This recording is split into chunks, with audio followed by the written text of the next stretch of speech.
दोस्तों मेरे चैनल का नाम कुछ अलग कुछ रोचक है। सर्च कीजिए ये नाम यूट्यूब पर और प्लेलिस्ट में जाकर के रामायण महाभारत पुराण शुरुआत से पढ़ सकते हो, या फिर इस वीडियो के नीचे चैनल के नेम या पिक्चर पर भी क्लिक करके प्लेलिस्ट में जा सकते हो।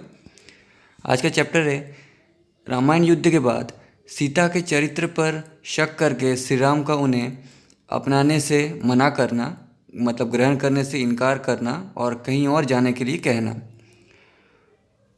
मिथिलेश कुमारी सीता को विनयपूर्वक अपने समीप, मतलब अपने सामने खड़ी देख श्री रामचंद्र जी ने अपना हार्दिक अभिप्राय बताना आरंभ किया।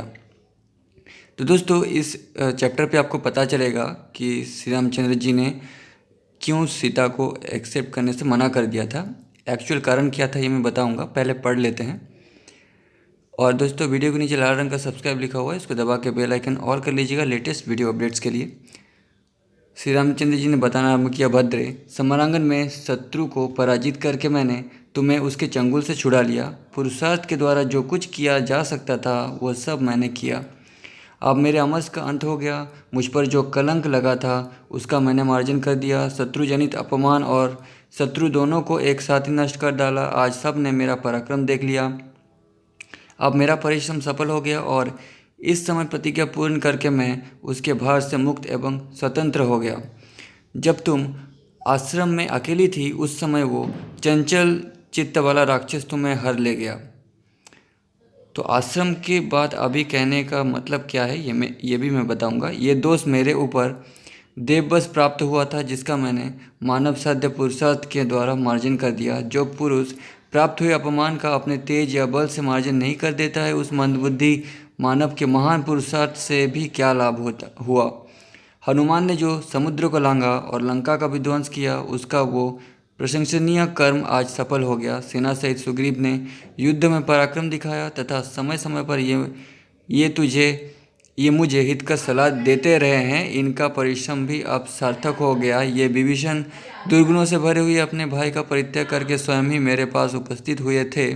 अब तक का किया हुआ इनका परिश्रम भी निष्फल नहीं हुआ। इस तरह कहते हुए श्री रामचंद्र जी की बातें सुनकर मृगी के समान विकसित नेत्रों वाली सीता की आंखें आंसुओं से भर आया। वे अपने स्वामी की हृदय वल्लभा थी। उनके प्राण वल्लभ उन्हें अपने समीप देख रहे थे, परंतु लोकापवाद के भय से राजा श्री राम का हृदय उस समय वितीर्ण हो रहा था।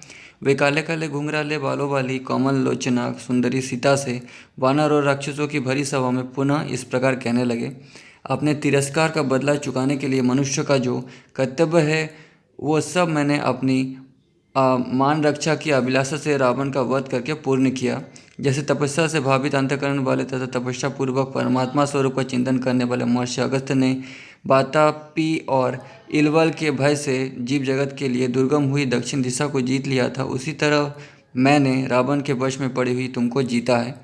तुम्हारा कल्याण हो। तुम्हें मालूम होना चाहिए कि मैंने जो ये युद्ध का परिश्रम उठाया है तथा इन मित्रों के पराक्रम से जो इसमें विजय पाई है, ये सब तुम्हें पाने के लिए नहीं किया गया है। सदाचार की रक्षा, सब और फैले हुए अपवाद का निवारण तथा अपने सुविख्यात वंश पर लगे हुए कलंक का परिमार्जन करने के लिए ही ये सब मैंने किया है। तुम्हारे चरित्र में संदेह का अवसर उपस्थित है, फिर भी तुम मेरे सामने खड़ी हो। जैसे आँख के रोगी को दीपक की ज्योति नहीं सुहाती, उसी प्रकार आज तुम मुझे अत्यंत अप्रिय जान पड़ती हो।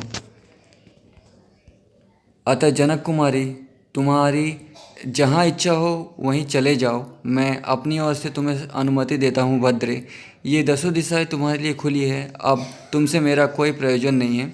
कौन ऐसा कुलीन पुरुष होगा जो तेजस्वी होकर भी दूसरे के घर में रही हुई स्त्री को केवल इस लोभ से कि यह मेरे साथ बहुत दिनों तक रहकर सौहार्द स्थापित कर चुकी है मन से भी ग्रहण कर सकेगा। रावण तुम्हें अपनी गोद में उठाकर ले गया और तुम पर अपनी दूषित दृष्टि डाल चुका है। ऐसी दशा में अपने कुल को महान बताता हुआ मैं फिर तुम्हें कैसे ग्रहण कर सकता हूँ, कैसे अपना सकता हूँ। अच्छा, अतः जिस उद्देश्य से मैंने तुम्हें जीता था वो सिद्ध हो गया। मेरे कुल के कलंक का मार्जन हो गया। अब मेरी तुम्हारे प्रति ममता या आसक्ति नहीं है। अतः तुम जहाँ जाना चाहो जा सकती हो। भद्रे, मेरा ये निश्चित विचार है, इसके अनुसार ही आज मैंने तुम्हारे सामने ये बातें कही है। तुम चाहो तो भरत या लक्ष्मण के संरक्षण में सुखपूर्वक रहने का विचार कर सकती हो। सीते, तुम्हारी इच्छा हो तो तुम शत्रुघ्न, वानर सुग्रीव अथवा राक्षसराज विभीषण के पास ही रह सकती हो। जहाँ तुम्हें सुख मिले वहीं अपना मन लगाओ। सीते, तुम जैसी दिव्य रूप सौंदर्य से सुशोभित मनोरम नारी को अपने घर में स्थित देखकर रावण चिरकाल तक तुमसे दूर रहने का कष्ट नहीं सह सका होगा। जो सदा प्रिय वचन सुनने के ही योग्य थी, वे भाविनी सीता चिरकाल के बाद मिले हुए प्रियतम के मुख से ऐसे अप्रिय बात सुनकर उस समय हाथी की सूंड से आहत हुई लता के समान आंसू बहाने लगी और रोने लगी। दोस्तों, सब लोग पूछते हैं कि श्री रामचंद्र जी ने ऐसा क्यों किया। ठीक है, कुछ लोग यूट्यूब पे गलत वीडियो बनाते हैं, टीवी सीरियल पे भी गलत दिखाया जाता है, कुछ मनमाना जवाब देने लगते हैं, उसमें कोई भी सच्चाई नहीं है, क्योंकि किसी के पास जवाब नहीं है। कोई वाल्मीकि रामायण पढ़ता नहीं इसलिए किसी के पास जवाब नहीं है। कोई कहता है कि सीता ने अग्नि परीक्षा इसलिए दिया था क्योंकि अग्नि के अंदर असली सीता थी, सामने जो खड़ी थी वो नकली थी। कोई कहता है अग्नि सीता की नौकर थी, मतलब सेवक थी, दासी थी। तो जो मन चाहे कहते हैं। आज मैं आपको बताऊंगा कि श्री रामचंद्र जी ने ऐसा क्यों किया था।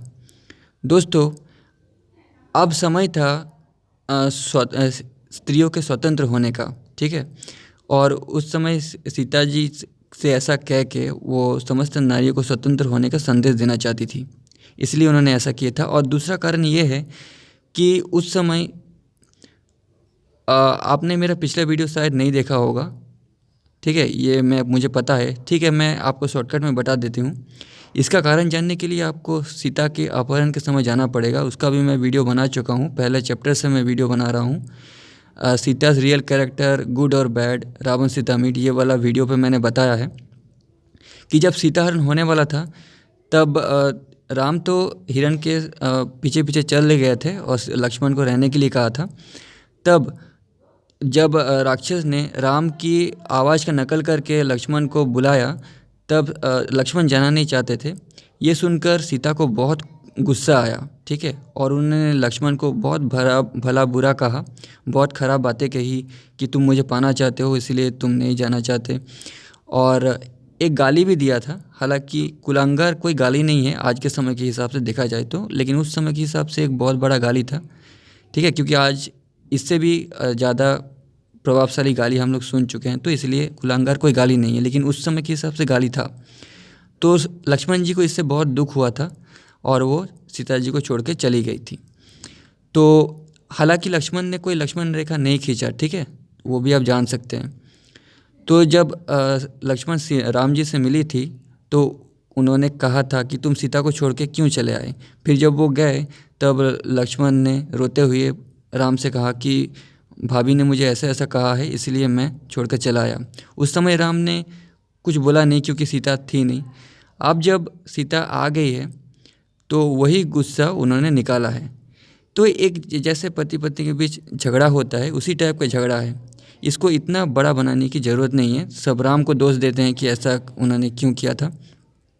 ये उस समय का थोड़ा बड़ा झगड़ा था, लेकिन एक ही बात था। तो दोस्तों, इसीलिए श्री रामचंद्र जी ने सीता को कहीं और जाने के लिए कह दिया, अपनाया नहीं। ठीक है, नेक्स्ट चैप्टर सीता का श्री राम को उपलब्धपूर्ण उत्तर देकर अपने सतीत्व की परीक्षा देने के लिए अग्नि में प्रवेश करना।